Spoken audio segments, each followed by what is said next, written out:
welcome today to this mental fitness series.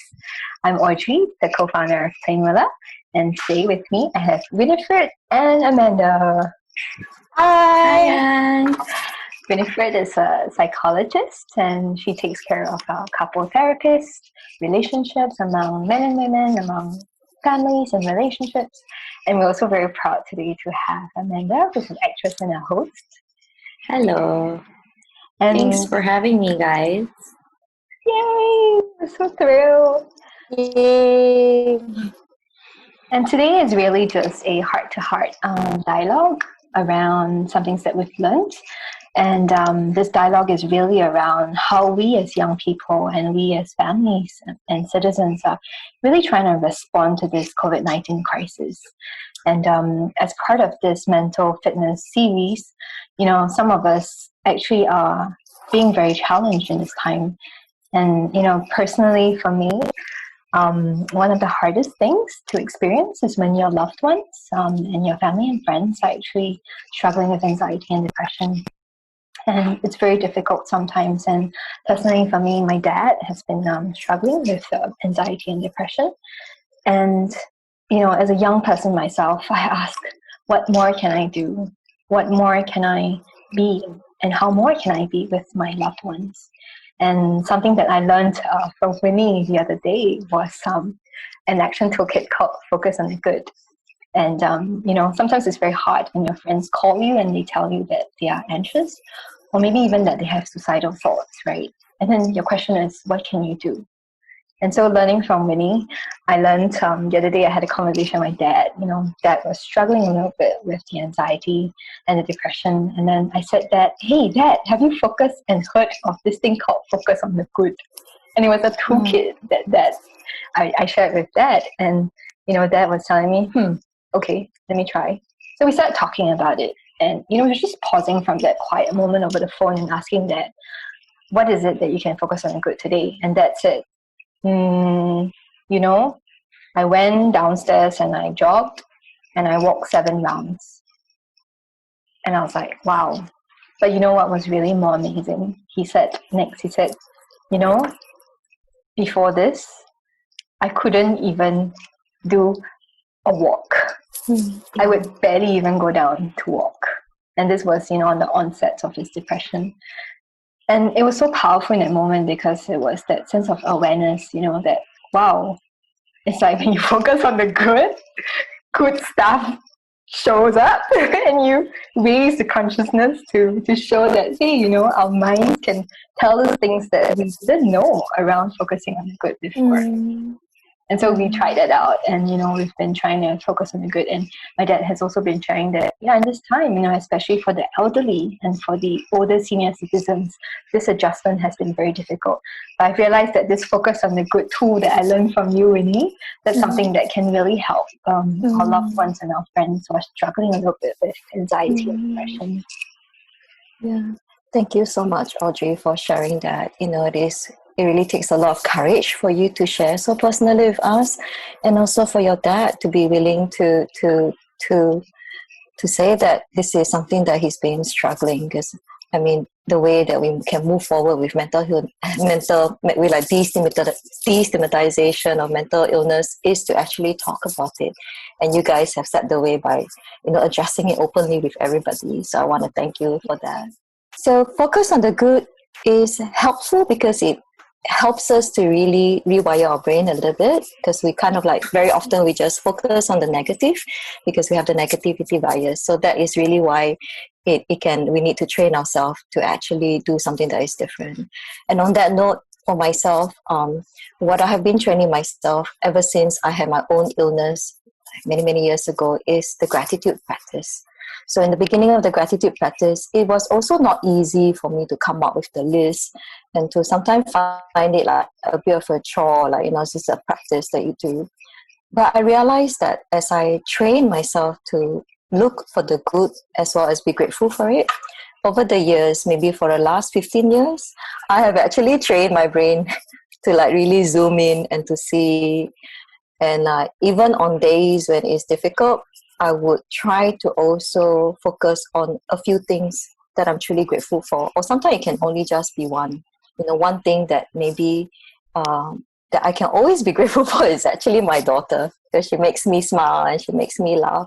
So that actually made me feel better about the day. Yeah. So that is also something. That's why it's so close to my heart. And while there are a lot of studies on it, for me, it is a personal experience that I've lived it, and I find that this gratitude practice is not just a theory, but it is something that I have benefited personally. That's beautiful. Thanks, Vinny.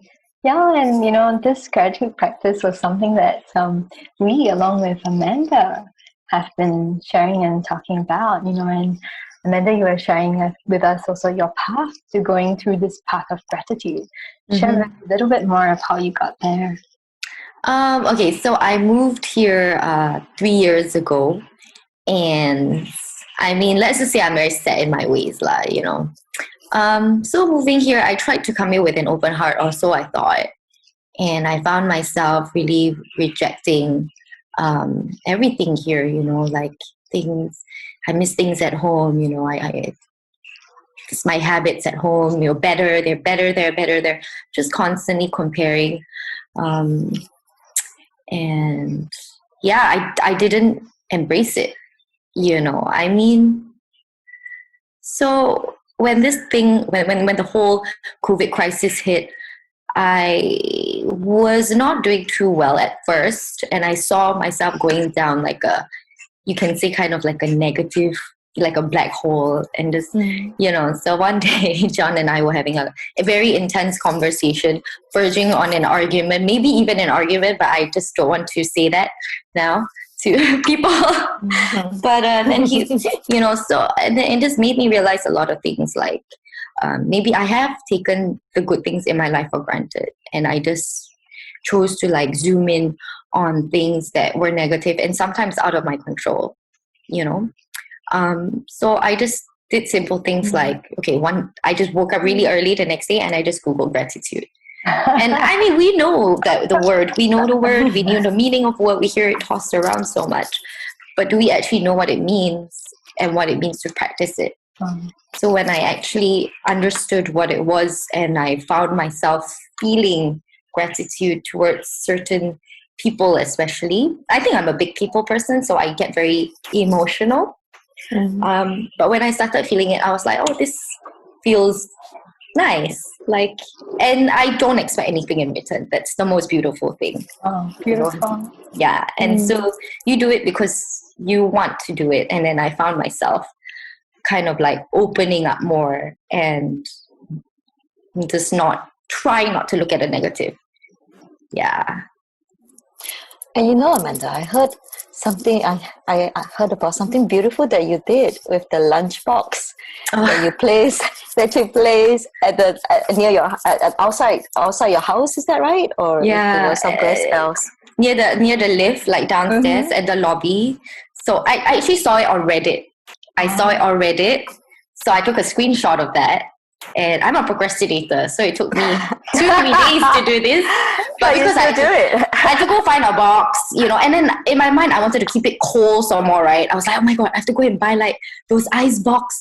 And then John was like, no, nothing is open. You buy what ice box, So we're buying cardboard boxes, finding snacks to put it in, and because we have packet drinks, so I just put the packet drinks from my house and just put it there. And then the nicest thing is that we saw our neighbors. I put it there with a note, to tell our delivery riders, or even the cleaners, or frontliners in general. If they're thirsty, please have a drink, have a snack. And then as the days grew, then I saw our neighbors adding on more stuff. So that was really nice. Yeah. Wow, that's really the ripple effect, right? It takes one person to start doing it, and then it helps other people to say, hey, I can do it too. To really pass the kindness forward. That's so nice. And so it's a really concrete action of gratitude. When you feel the gratitude, then you pass it forward by taking action. Yeah. So cool. Thanks, Amanda. Yay, thanks guys. No, and with all this happened before I actually got into this conversation with you guys, So when you brought it up to me, I was like, oh my god. It was so meant to be, and then now we're having this conversation. So it's really nice to share it as well. Yes.